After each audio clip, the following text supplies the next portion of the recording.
Hello, friends. I'm Dana Bristol Smith with Leap to Success, and I'm so glad that you're with us today for self-care in stressful times. Leap to Success is a women's empowerment organization, and we are based in Carlsbad, California. We started this series last March at the beginning of the pandemic to reach out to our community and provide support. I know that many of you with us today are helpers. You are counselors and therapists and other helping professionals, and you have tuned in with us week by week. So I want to thank you for that. Our theme this month is the affirmation, I am nurtured by life. And each week we have been looking at different activities, from our relationships to our creativity to the space that we create ourselves, or the space that we create for ourselves, for where we work and where we live. And today we're looking at specifically nutrition and being nurtured by our nutrition, which is pretty tough in the midst of stressful times, because many of us find comfort in food and not necessarily we don't necessarily make the most healthy choices. So I'm really excited today to have a special guest who is a holistic nutritionist. Her name is Elaine Bryan, and I'm going to invite her to say hello so you know that she's here, and then she'll come back again in just a little bit and share her expertise around mindful eating. So Elaine, come on, say hello.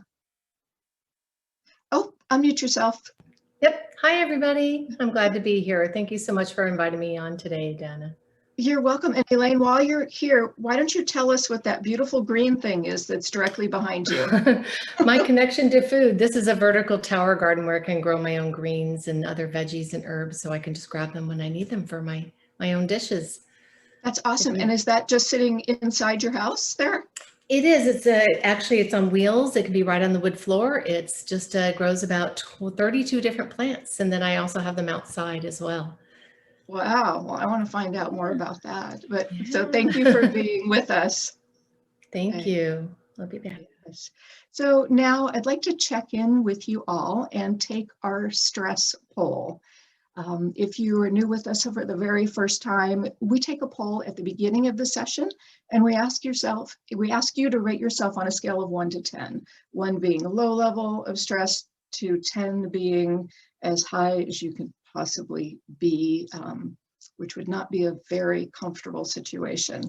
And thank you. I see your replies coming in now, and it looks like a lot of folks at a 5, also up by an 8. So it looks like the average, probably about a 6. So thank you so much. And we will check in again at the end of this session with the stress poll and see if we have been able to help you reduce your stress. So the very first thing that we're going to do to help you reduce your stress is a mindfulness practice. And this is called the arrival technique. So what I'd like you to do is, wherever you are sitting right now, just get comfortable. Take a nice deep breath in and feel yourself in the chair that you're sitting in. And if you're comfortable, go ahead and close your eyes. And I'm going to walk you through this mindfulness practice that we actually use in our Leap to Confidence program, working with women who've experienced trauma in their life. It's so important that we have tools to use when we're feeling stressed. So if you're comfortable, go ahead and close your eyes where you're at right now. So sit comfortably in your chair and feel your feet flat on the ground. Feel the connection that you have to the ground beneath your feet. And now notice how your legs feel up against the chair that you're sitting in. And see if you can really feel the support that's beneath you, beneath your legs, beneath your feet. And notice where your hands are resting. Now slowly take 3 deep breaths in and out.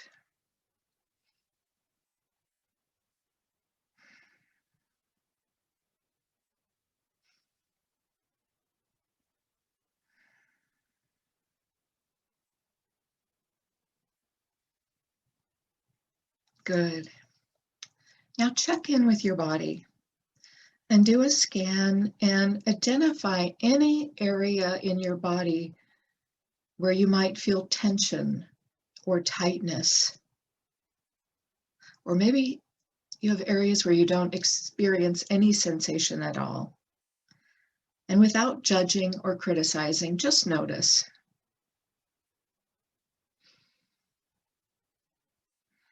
So doing that scan up from your feet to your legs,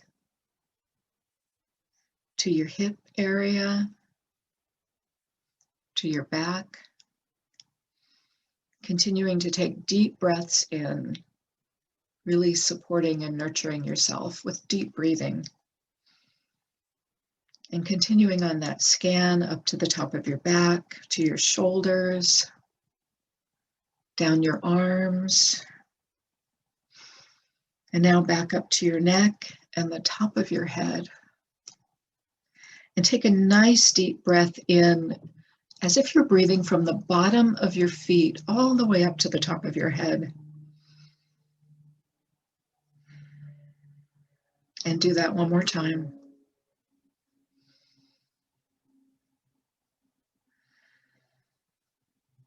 Bring your awareness now to your thoughts.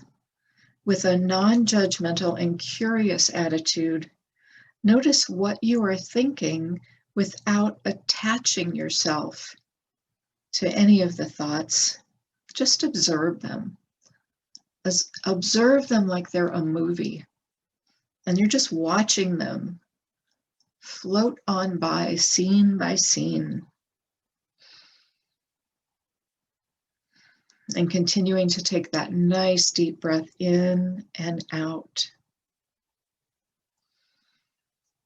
On your next breaths, I'd like to invite you to, as you breathe in, say in your mind, I breathe into this moment. And as you breathe out, say, I have arrived. And go ahead and do that 3 times on your own. I breathe into this moment. And as you exhale, I have arrived.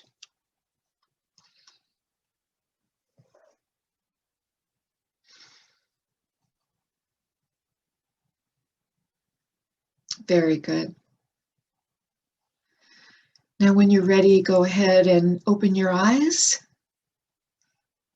and join us once again for nurturing your nutrition, which is our topic for today. And our special guest, I want to tell you a little bit about her. For the past 25 years, Elaine Bryan has been educating and inspiring her clients with tools, tips, and techniques for nourishing their bodies, their hearts, and their spirits. Today, she'll help you experience greater connection, pleasure, and nourishment from your food. She'll also give guidance on how you can make choices that support your health and wellness with kindness towards yourself as well as the planet. So please help me welcome Elaine Bryan. Hi, everybody. Thanks, Dana, again for inviting me in today. Yeah, I'm glad to be sharing with you. Thank you. I'm happy that you're here.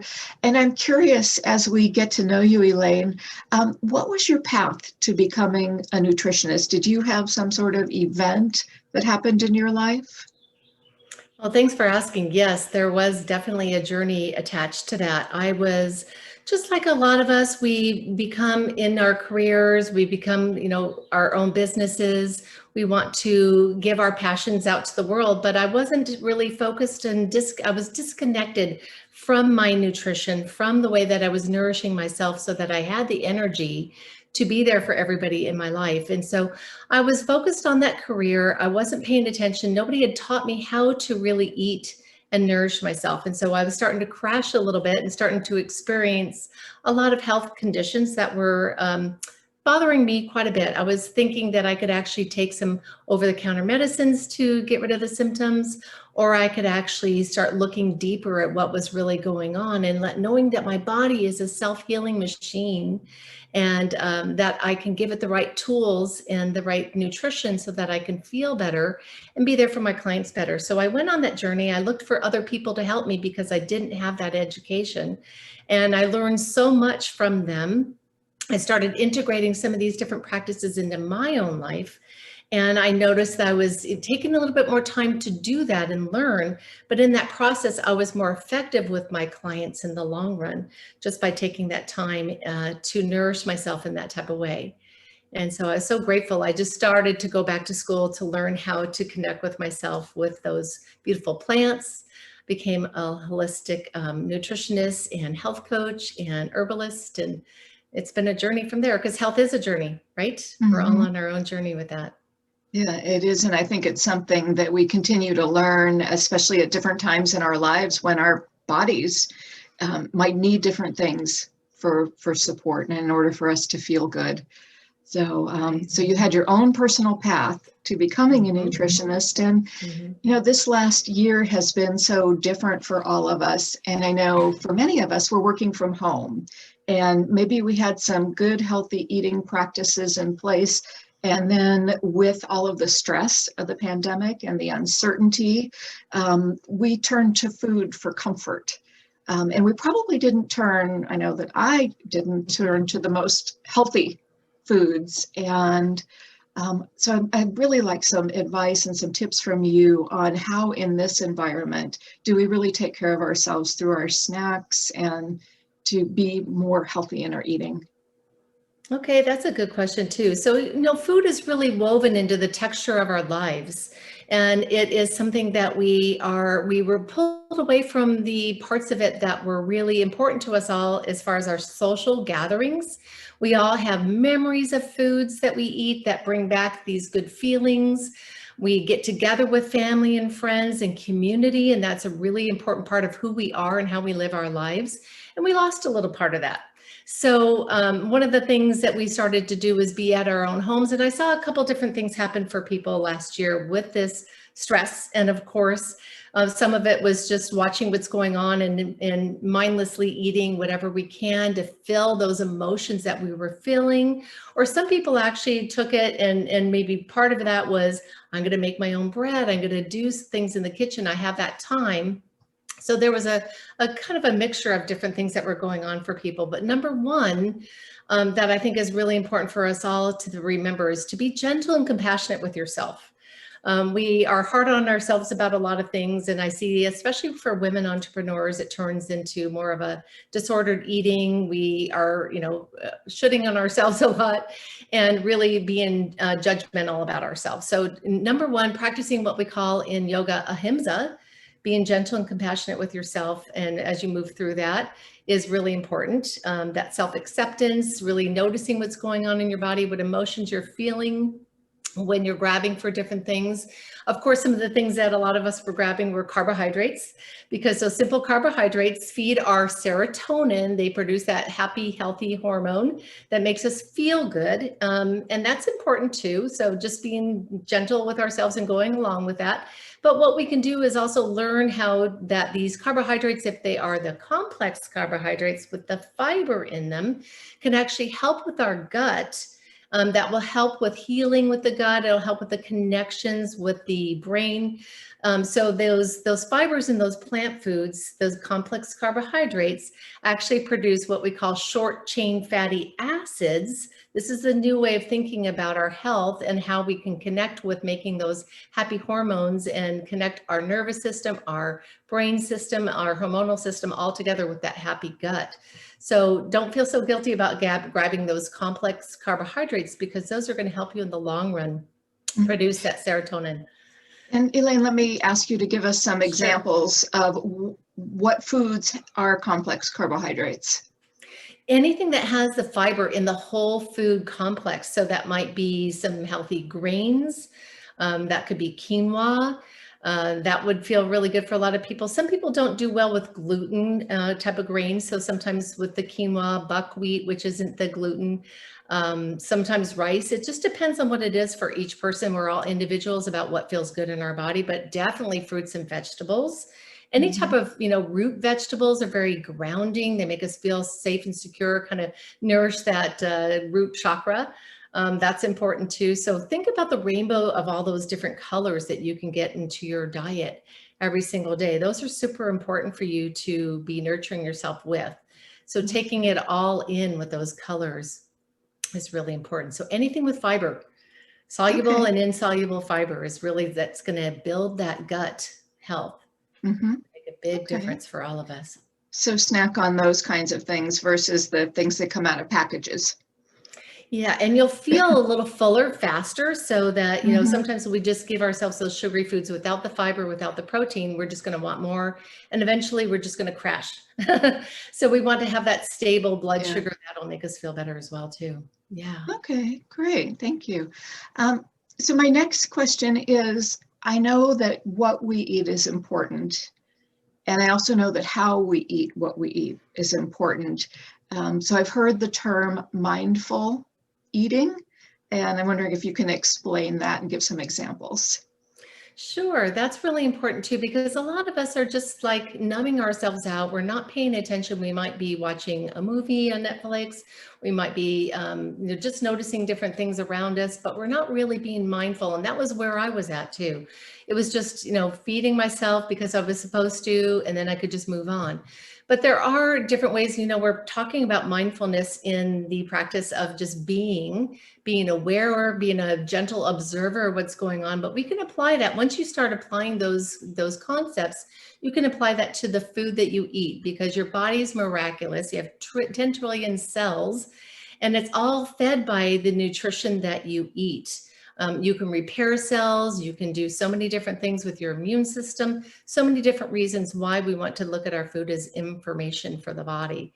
But the thing about it is that because we are not thinking about what we're doing, if we just take the time, maybe do a little breathing work before you sit down to eat, make it a nice little place where you're sitting, and just be an observer of what's going on. What emotions are you feeling? I don't know if you've ever heard of the raisin exercise, where you actually take a piece of food or even a raisin in front of you and take the time, turn everything off around you and just look at that raisin. I'm going to use the raisin as an example, but you can do it with any food.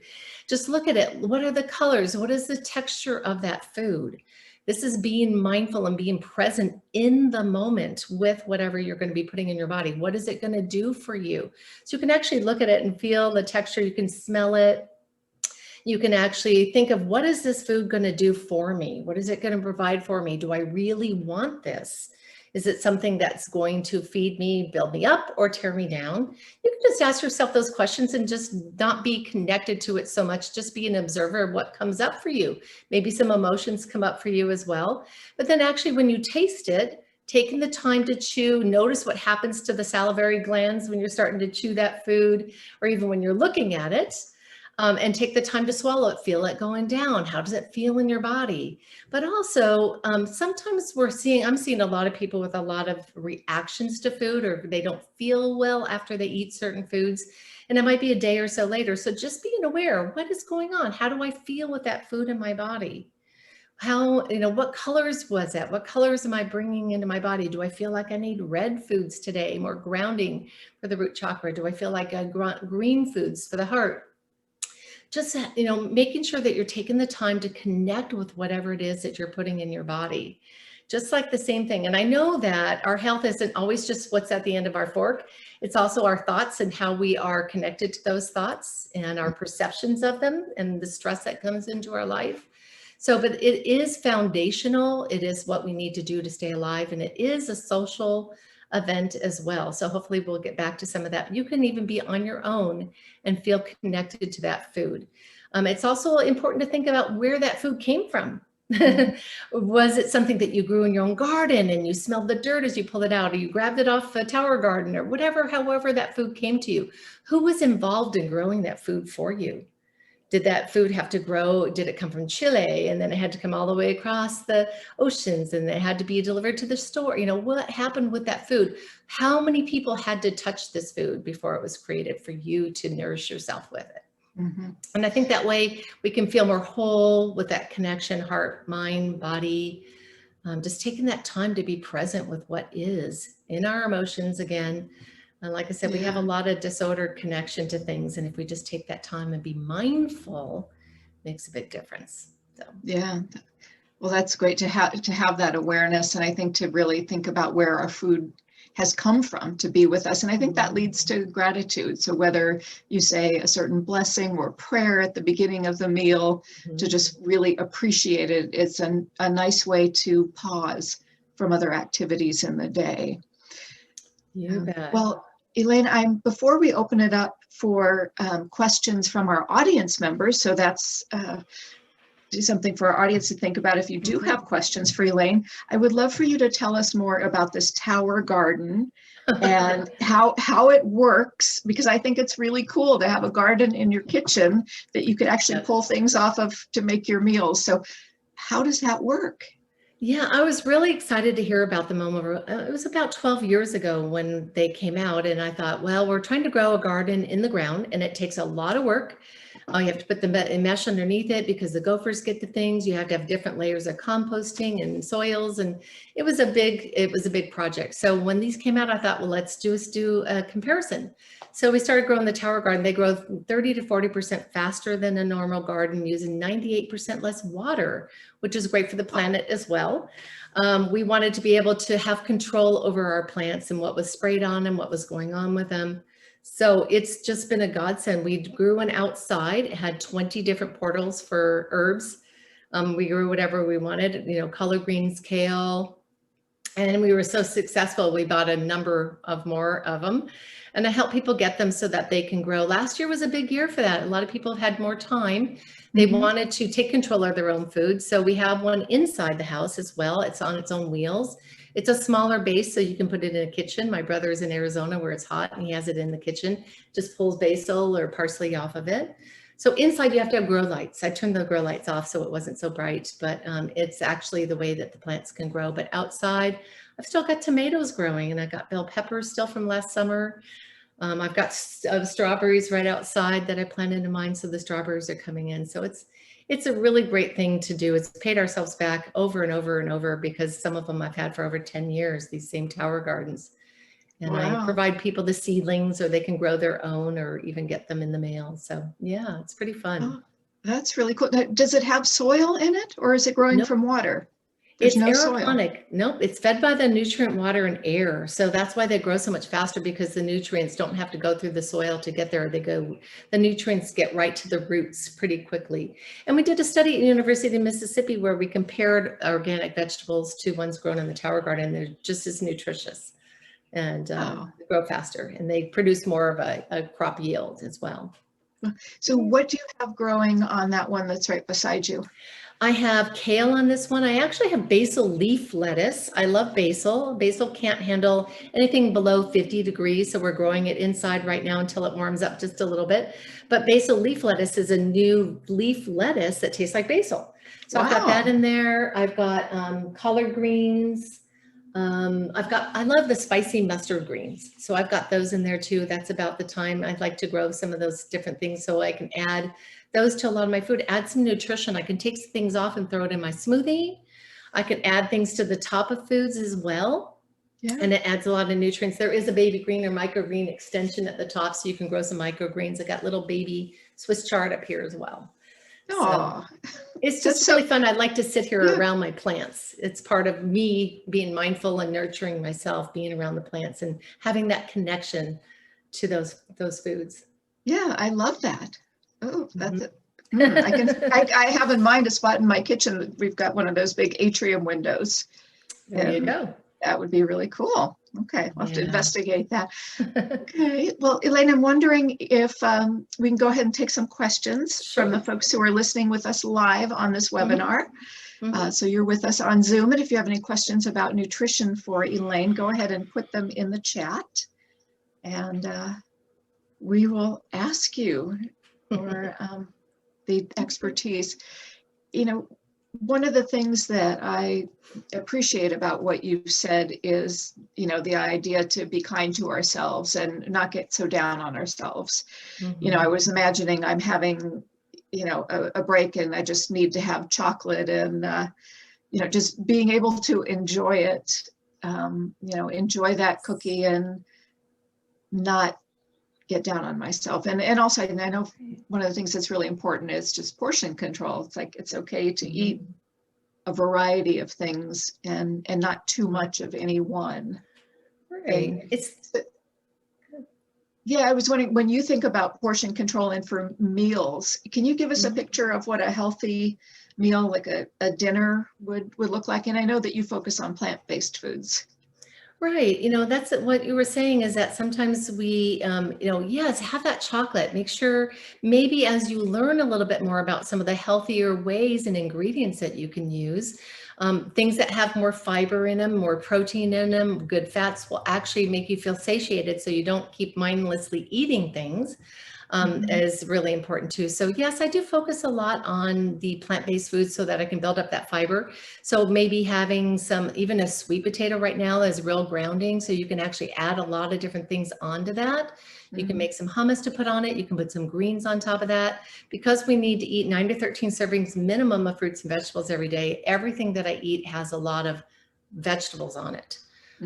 So that I can increase the amounts of those. So it's, maybe a cup, a half a cup or a cup of some quinoa, some greens around it, maybe some fermented foods. So you can make yourself a macro bowl. There's so many different things. I actually do plant-based meal prep classes and batch cooking classes, so I can teach people how to prepare things so that they can learn a little bit about how they can still feel like they're getting the foods that they want, but maybe with a little bit of ingredients that are a little bit more nourishing for their body and help their gut and their mind. Well, that's great. Okay, well, I see a couple of more questions here. So here's one. What are your thoughts about the timing of when we eat? I've heard people say it's best not to eat anything for a period of 12 to 14 hours overnight.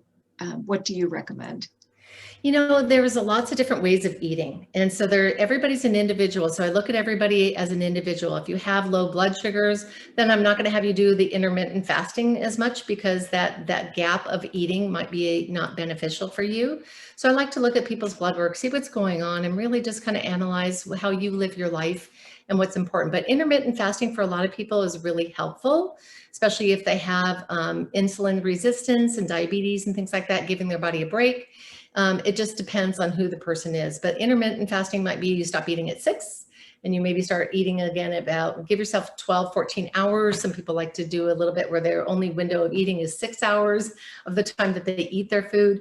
But again, everybody's different and individualized. I like to look at the blood work and know who they are and what would work for them individually. Yeah, but it is beneficial for some people. Okay. And then the next question is, have you heard about the Starch solution by Dr. Mcdougall? If so, what are your thoughts about that?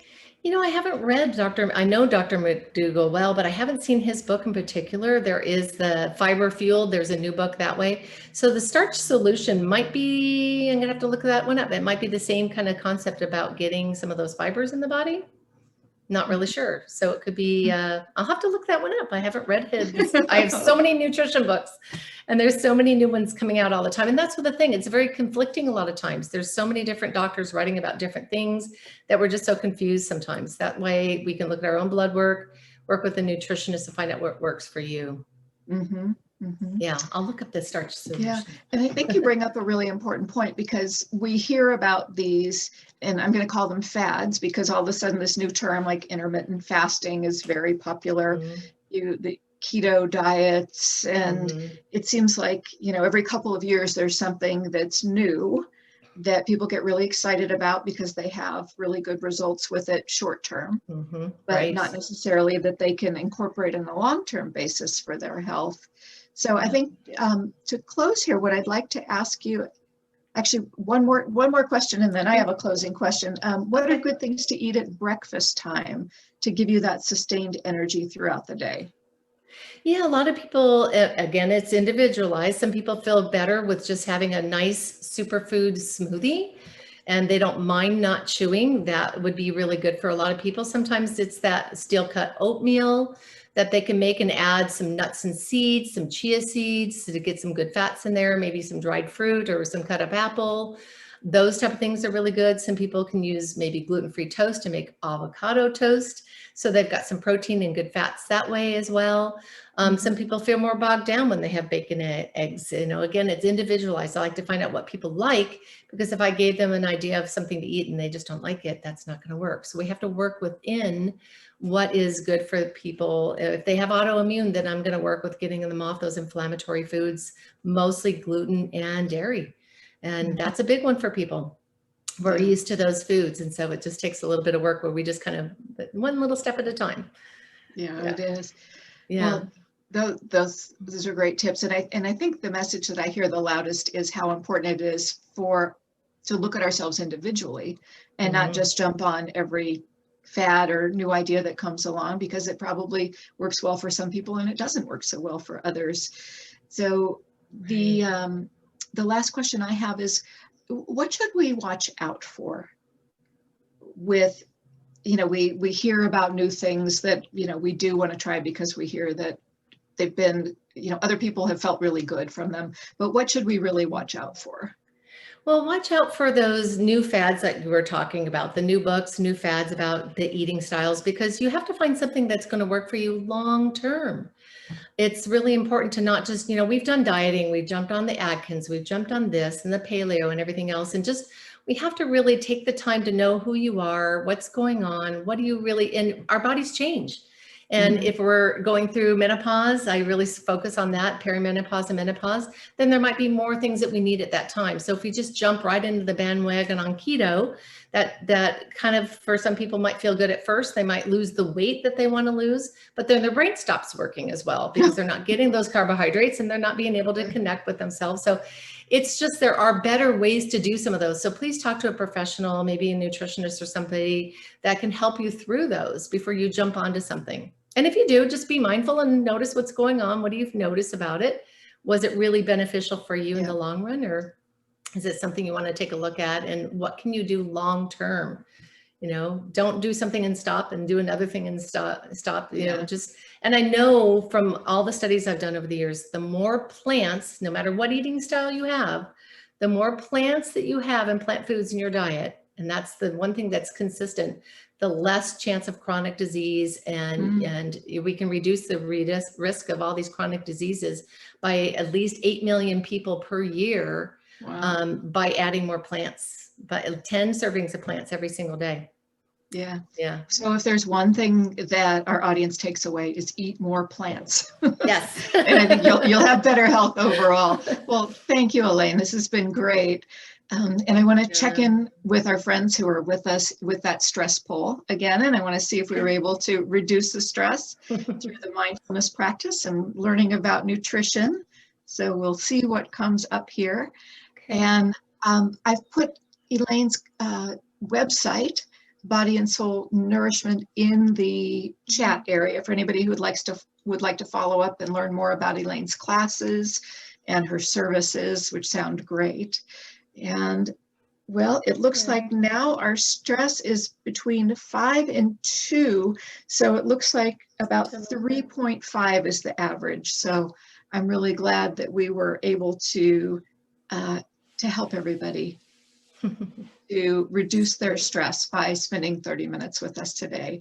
So again, I want to thank you, Elaine, for being with us. And I want to say, come on back next Tuesday at noon to all of our friends who are with us live on Zoom. And we're going to be looking at nurturing our mind next week. So that's going to be a fun one.